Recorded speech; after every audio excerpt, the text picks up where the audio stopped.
kakain ako kasi galing akong work at kakain ako ng bread. Or, yun. I will teach you guys how to speak Norwegian. We will see. Pero I'm not so good in Norwegian, guys, ha. Basic lang yung alam ko.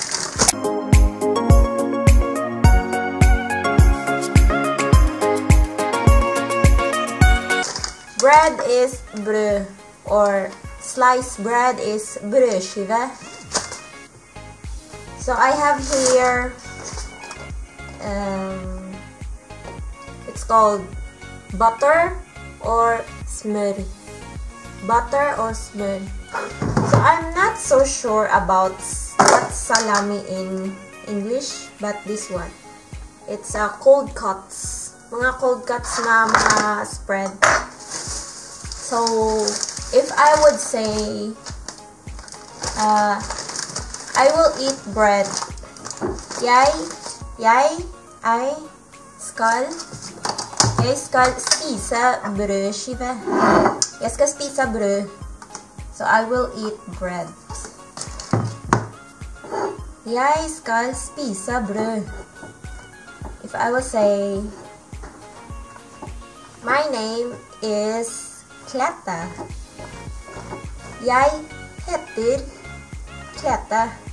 Jeg heter Klette. So I would say, I'm from Philippines. Jeg kommer fra Filippinene. Jeg kommer fra Filippinene. If I would say, I'm 27 years old.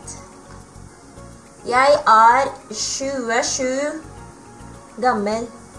Jeg 27 gammel. Shall we say, I live in Norway. Jeg bor i Norge. Jeg bor i Norge. And I'm wearing brown sweatshirt. I'm wearing a jacket. I'm wearing a brown jacket. Jeg har med meg, jeg kler på meg brun genser. Jeg kler på meg brun genser. I have black hair. Jeg har svart hår. Jeg har svart hår.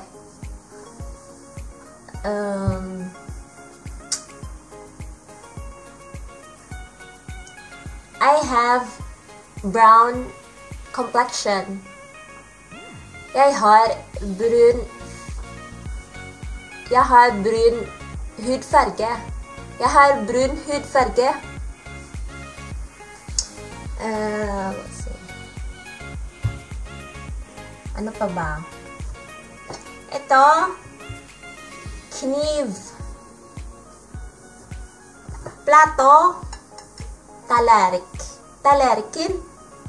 Or more is tallerken.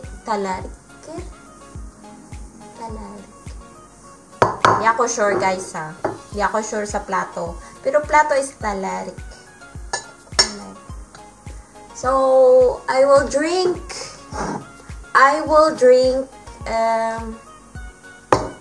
chocolate drinks. So jeg skal drikke sjokoladedrikke.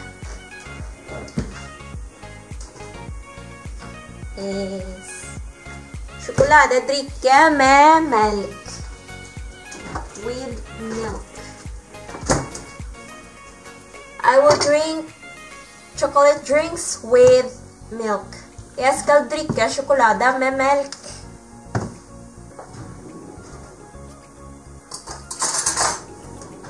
So, ha på litt melk. Og så kanskje 3 teskjeer av sjokoladedrikke. pulver, chokoladepulver. I will just a little bit milk and 3 teaspoons of chocolate powder. Jag ska dricka melkechoklad. It's like I will drink chocolate milk chocolate. So, inaral ko yung Norwegian, guys. Nung au pair ako, nag-aral ako mga 2 months, 3 months. Yun. At saka, hindi kami nag-Norwegian sa bahay kasi yung mother is may accent siya, may dialect siya. So, iba yung inaral namin sa school at iba yung sinasalita niya. So, mahirap siya. So, hindi ko siya naintindihan. So, nag-English lang kami.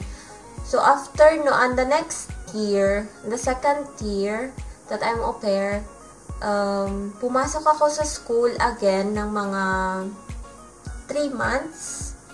Tapos, so, mga 6 months na yun.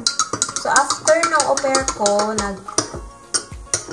nag-take ako ng language exam at nakapasa ako at nagtrabaho ko. So, yun yung time talaga na nagsispeak kami ng Norwegian sa work. Kasi, Norwegian lang kasi dapat yung language doon sa trabaho. Hindi pwedeng mag-English ka kasi mga bata yun eh, hindi sila nagsasalita ng English. So, yun yung time na practice ako sa Norwegian. Alam ko yung basic pero hindi ko siya, wala akong confidence, guys. Hindi ako, nung first day ko sa work, hindi ako nagsasalita. Smile lang ako. Tapos, as in, natatakot ako pag tatanungin nila ako kasi hindi ko alam kung yes or no ba yung isasalita ko. Kasi, baka yung sagot is no. Tapos, yung answer ko is yes. So, yun. Pero, after 2 years naman, naging okay siya. Pero, hindi masyado kasi hindi nga ako masyadong nagsasalita. Until, nag-work ako sa Home for the Aged that was started last May. Nag-start siya ng May, tapos hindi talaga pwede, guys, pag hindi mo kakausapin yung ka-workmate mo kasi kayo lang dalawa, paano kayo magkakaintindihan pag hindi ka nagsasalita? Dapat talagang may good communication kayong dalawa para magkakaintindihan kayo sa trabaho. So, yun,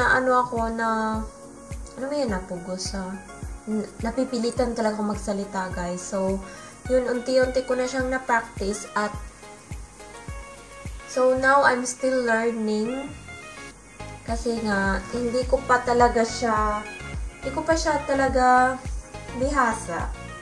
So, yun. I can speak Norwegian but not so fast or not so good grammar. Jeg kan snakke norsk, men ikke så flink. Kanskje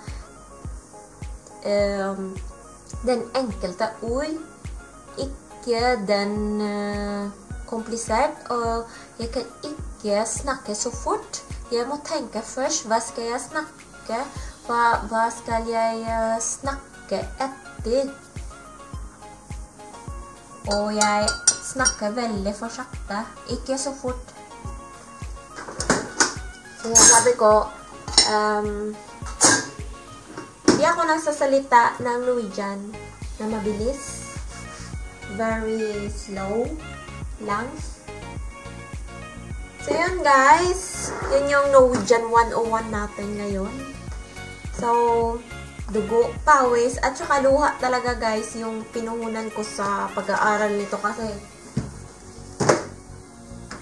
yung ayaw ko na talaga mag-aral. As in, sumasakit na lang yung ulo ko pag nagbabasa ako ng libro. As in, sumasakit na. So, yun, guys. I hope you learned something. If you're interested to come to Norway, you're so welcome to explore and see our nature here up north. It is so far, but it's really worth it. So, bye!